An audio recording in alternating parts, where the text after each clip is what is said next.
What is up, guys? It's Hannah, and today I'm here to talk about how I got into Georgia Tech. Just a disclaimer, I am in no way an admissions officer. I was not there when they chose my application, so I literally have no idea why I got chosen to be in their college, but somehow I did, and I'm here to tell you guys my stats, my application, what I put on it, and anything that might help you guys on your application to Georgia Tech if you're applying. Also, guys, I applied last year in like October/November, so I don't really remember what I put on my application, but thankfully they had a link where I could download my entire application after I was done, and so I did, just in case, and here I am using it. So before I jump into the application, I'm gonna go ahead and tell you guys more about me.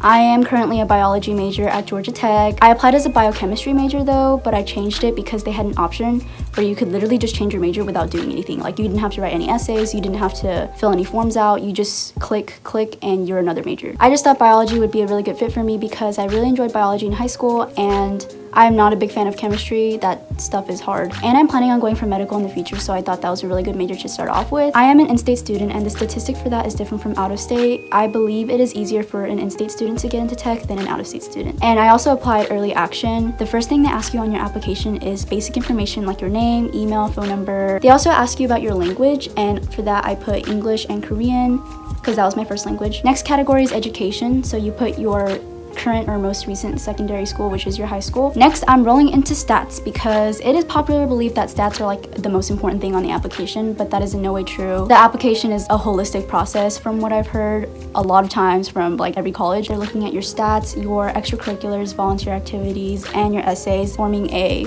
generalized decision on whether or not you're a good fit for their campus. I ended up with a GPA of 99.1852, which translates to a 4.0 GPA on the application, unweighted, and then weighted was like something like 4.73.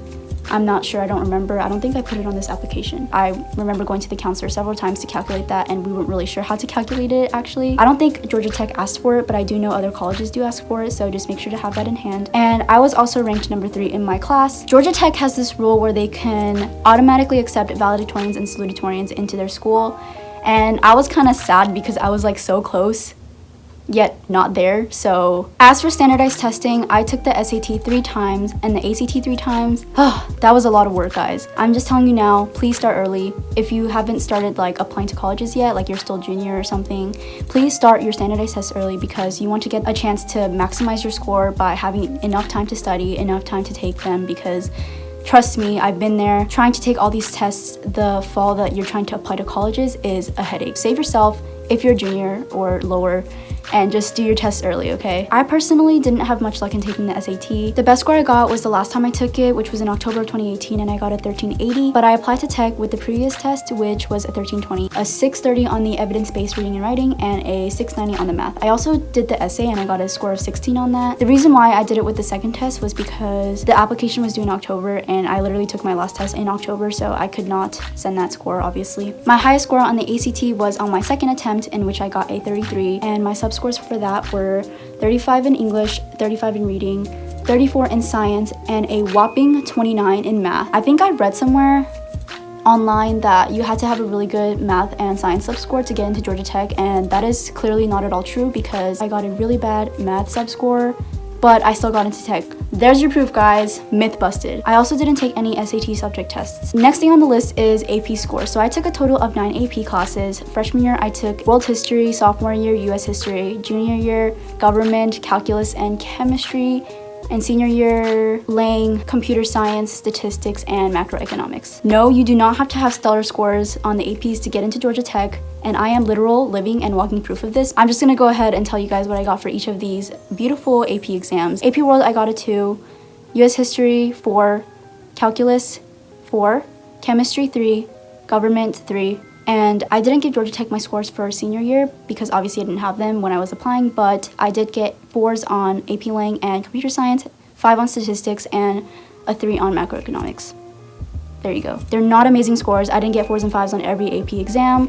I clearly got 1 5 in my entire high school career and didn't even have a single 5 when I applied to Georgia Tech. So now that we're done with stats, we are moving on to the less fun parts of the application, which include listing all your honors. I put GMEA All-State Orchestra, which I did in 9th, 11th, and 12th grade, membership in the National Math, Spanish, and Music Honor Societies, Governor's Honors Program, semifinalist for violin. I played violin, by the way, in high school, and AP Scholar. College Board does this thing where they name you AP Scholar if you have a certain number of 3s or something. They also ask for your future plans, in which I put nurse/doctorate. This next thing is probably one of the hardest parts of the application because you have to remember so much from the beginning of high school to when you apply to college. So for activities, I put that I was part of an organization called International Youth Fellowship, and that's basically the church organization I grew up in since I was a baby. I talked about my trip to Monterrey, Mexico for an English camp, and that's where me and several hundred other volunteers went to Mexico to teach English to the students there. And there are different options, like you could teach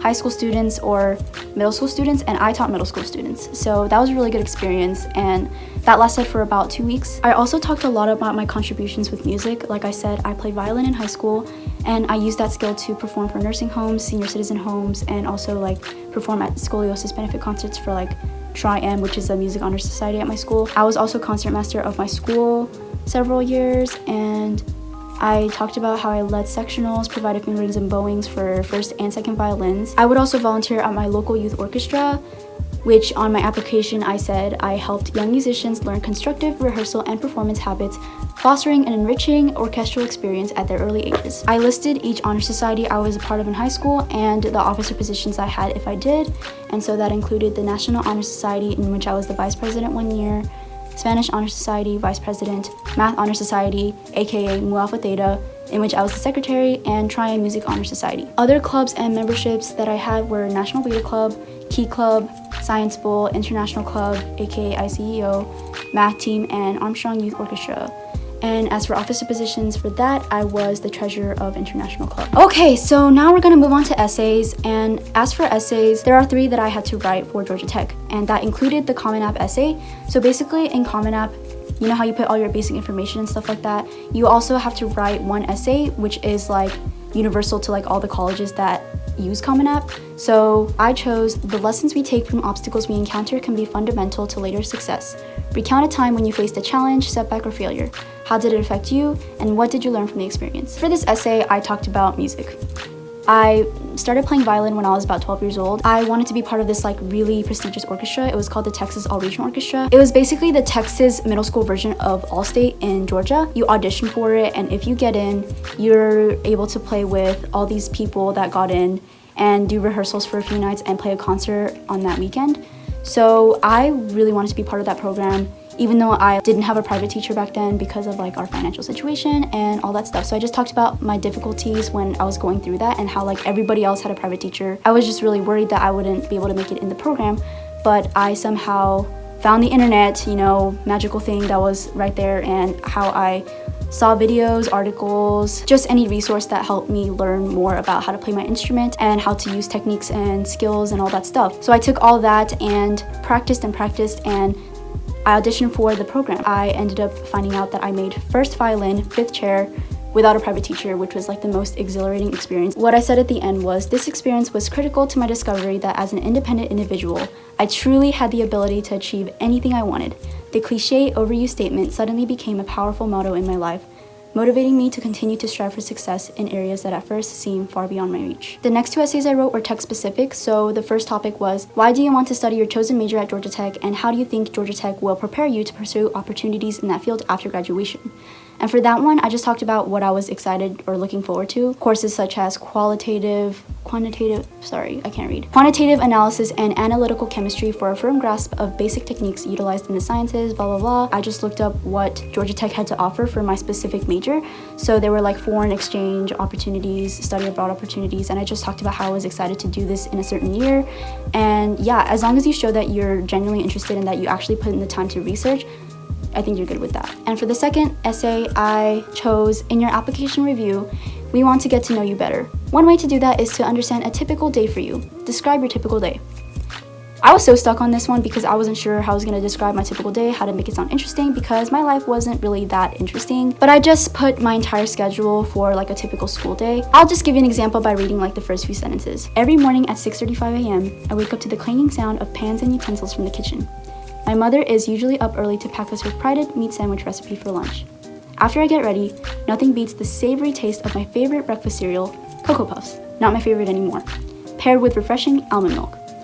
I miss drinking regular milk sometimes, but my desires are defenseless against the ravages of my lactose intolerance. How I enjoy coding Java in my AP Computer Science class, it was actually pretty fun. Or digging deep into probability principles in my AP Statistics class. I can't speak. Statistics class. And then I talked about how my school day doesn't end with the bell because I stay after to tutor or do other things, other activities, clubs. At home, I do homework and then go straight into doing my hobbies if I have time, which included violin or filming, editing videos, because I really like to do that. So that is it for the bulk of my application, but I do have a few tips for you guys. I recommend you build really good relationships with your teachers because they're ultimately going to write pretty much an essay about you. I'm really bad with procrastinating, like I procrastinate so much, but I really try to avoid doing that for these applications because they do take a lot. Like guys, applications are a lot of hard work. You need a lot of time to get that done, so make sure you give yourself enough time to actually do the application. This is what I recommend for college applications in general. What I did was in the beginning of summer, I made this Google Doc that I was gonna put everything on: activities, my essays for every single college, including my Common App essay, awards, clubs that I was a part of, teachers that I was gonna ask for recommendations from, and standardized testing. I'll insert a video here showing you guys my document, but trust me, this is really, really helpful because you have everything in one place and you could just immediately insert your information from that document to the college that you're applying to. The last thing I want to mention is scholarships. I use this website called Going Merry. You input your basic profile information, teacher recs and stuff like that first, and then whenever you apply for scholarships on the website, they can just automatically put all that basic information, and all you have to do is the extra stuff like the essays, anything that changes within each scholarship. If you guys have any questions about college applications, feel free to ask me. You can either DM me on my Instagram, my username will be right here, or you can comment down below and I'll try to reply to every comment. But other than that, I think that's it. Thank you for watching. I really hope this helped you in some way, and I'll see you in the next video. Oh my god guys, I was sitting in such an uncomfortable position. Ugh, it hurts.